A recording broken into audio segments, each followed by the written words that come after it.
एक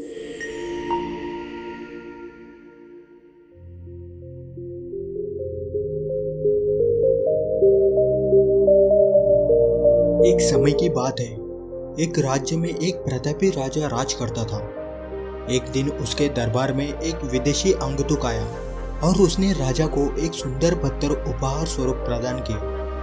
राजा वह पत्थर देख बहुत प्रसन्न हुआ। उसने उस पत्थर से भगवान विष्णु की प्रतिमा कर उस राज्य के मंदिर में स्थापित करने का निर्णय लिया और प्रतिमा निर्माण का कार्य राज्य के महामंत्री को सौंप दिया। महामंत्री गांव के सर्वश्रेष्ठ मूर्तिकार के पास गया और उसे पत्थर देते हुए बोला, महाराज, मंदिर में भगवान विष्णु की प्रतिमा स्थापित करना चाहते हैं। 7 दिवस के भीतर इस पत्थर से भगवान विष्णु की प्रतिमा तैयार कर राजमहल पहुंचा देना। इसके लिए तुम्हें 50 स्वर्ण मुद्राएं दी जाएगी। 50 स्वर्ण मुद्राओं की बात सुनकर मूर्तिकार खुश हो गया और महामंत्री के जाने के उपरांत प्रतिमा का निर्माण कार्य प्रारंभ करने के उद्देश्य से अपने औजार निकाल लिए। अपने औजारों में से उसने एक हथौड़ा लिया और पत्थर तोड़ने के लिए उस पर हथौड़े से वार करने लगा, किंतु पत्थर जस का तस रहा। मूर्तिकार ने हथौड़े के कई वार पत्थर पर किए, किंतु पत्थर नहीं टूटा। 50 बार प्रयास करने के उपरांत मूर्तिकार ने अंतिम बार प्रयास करने के उद्देश्य से हथौड़ा उठाया, किंतु यह सोचकर हथौड़े पर प्रहार करने के पूर्व ही उसने हाथ खींच लिए और सोचा, जब 50 बार वार करने से पत्थर नहीं टूटा तो अब क्या टूटेगा। वह पत्थर लेकर वापस महामंत्री के पास गया और उसे यह कहकर पत्थर वापस कर आया कि इस पत्थर को तोड़ना नामुमकिन है, इसलिए इससे भगवान विष्णु की प्रतिमा नहीं बन सकती।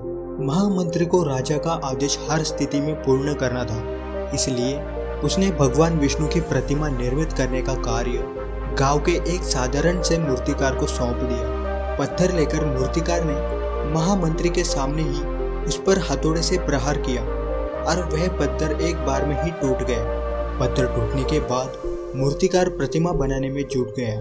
इधर महामंत्री सोचने लगा कि काश पहले मूर्तिकार ने एक अंतिम प्रयास और किया होता तो सफल हो गया होता और 50 स्वर्ण मुद्राओं का हकदार बनता।